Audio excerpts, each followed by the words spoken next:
providing more customer service offices than any other Louisiana utility company, staffed with customer representatives who work and live in Louisiana, and offering 24/7 emergency response. That's what keeps CLECO energized. Hey, good morning, everybody. Taking a look out at the Toledo Bend camera. It's 80 degrees, got some clouds over the lake. Got a cat on her scratching post, which is good because she's not scratching the wall behind me with the fake brick. Yes, that's fake. It's 80 degrees there, dew point 78. It's steamy. Got some clouds over the lake and looking out over another body of water, the Red River, from the Rapides Regional Medical Center camera. And things are looking pretty tranquil and calm this morning. Really just kind of waiting on what happens in the tropics because nothing's going on here close to home. High pressure has built in and we have just a very, very slim chance of a shower or two out there. Other than that, it's heat, it's humidity, and unfortunately, I have not been able to put the car in the garage because it's full of boxes right now. And let me tell you, when you get in a car that's not in a garage, some of you know this, it's hot and it takes a while for it to cool down. So radar pretty quiet out there this morning. If you have any beach plans for the next few days, looking pretty good, looking pretty toasty as well with a heat advisory in effect.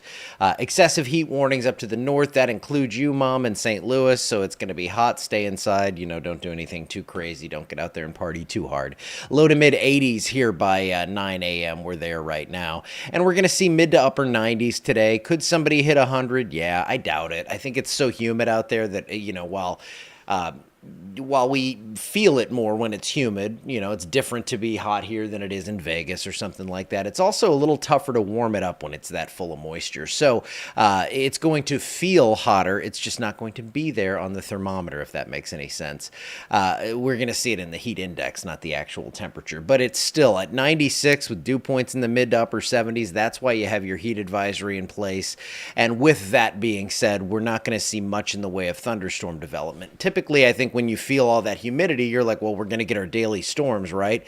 Not really. It's like really kind of locked into the ground here. We're seeing real surface level moisture. We're not seeing really deep moisture. We'll see some clouds out there, but just an isolated shower, maybe a storm. I threw a 10%er back in there because, you know, I thought it was going to be like less than a 5% chance, but I'm going to go a little higher. You can see the counterclockwise, or the clockwise, I'm sorry, motion there in the clouds, and that is because we have high pressure overhead. So high pressure pretty much squashing most of the thunderstorm development, and you can see here on the severe outlook today, nothing severe of course, but any sort of storms that are significant or anything should stay off to our southeast.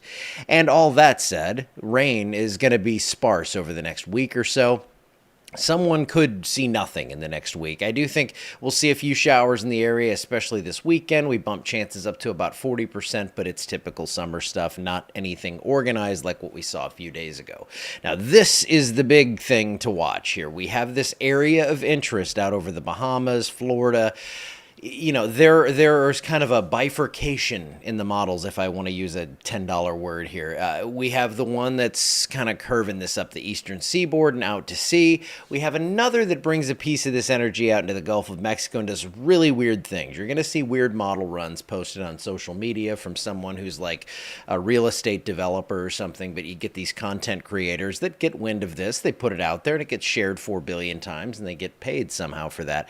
So what we're going to see, I think, here is something trying to develop out over the Bahamas, but it's a pretty complex scenario. And I'll show you what we actually are watching. I haven't showed you this lately, but not much going there. You can see there over the Windward Islands here. Just this is Puerto Rico. Oh, I got to do my thing where I actually can show the arrow.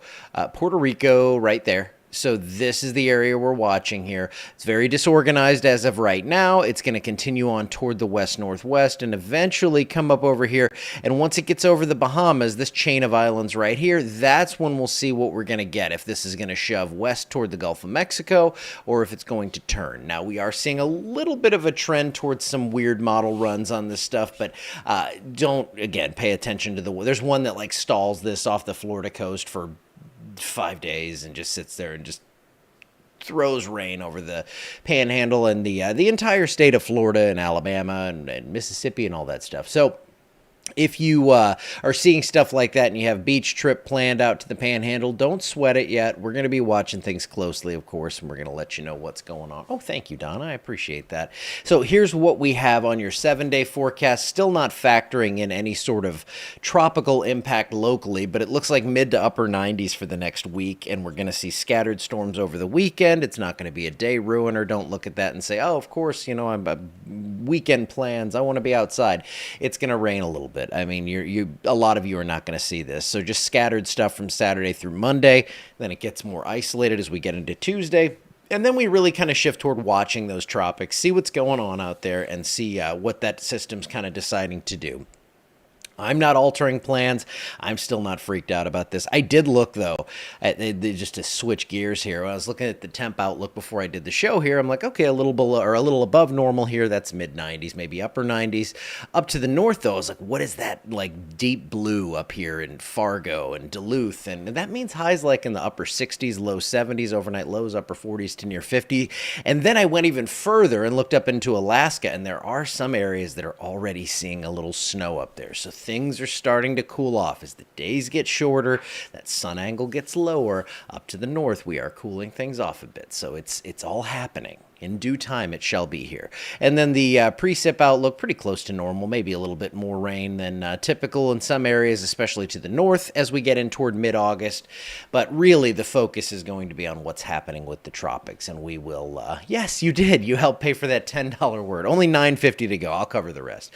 But yeah, it looks like we're going to be watching mostly tropics. There's not going to be, this time of year, you're not going to see the jet stream, typically, as opposed to what we saw last week. You're typically not going to see that dipping down this far to the south and giving us a lot of upper level energy, and that's why we see the tropics so active this time of year, because we're not seeing that kind of stuff. So that keeps the wind shear low. You can get those systems to really sustain themselves, and with our incredibly warm waters right now, it does look like we are going to be watching a lot of tropical activity here in the coming months, over the next couple at least. So yeah, that's it for now.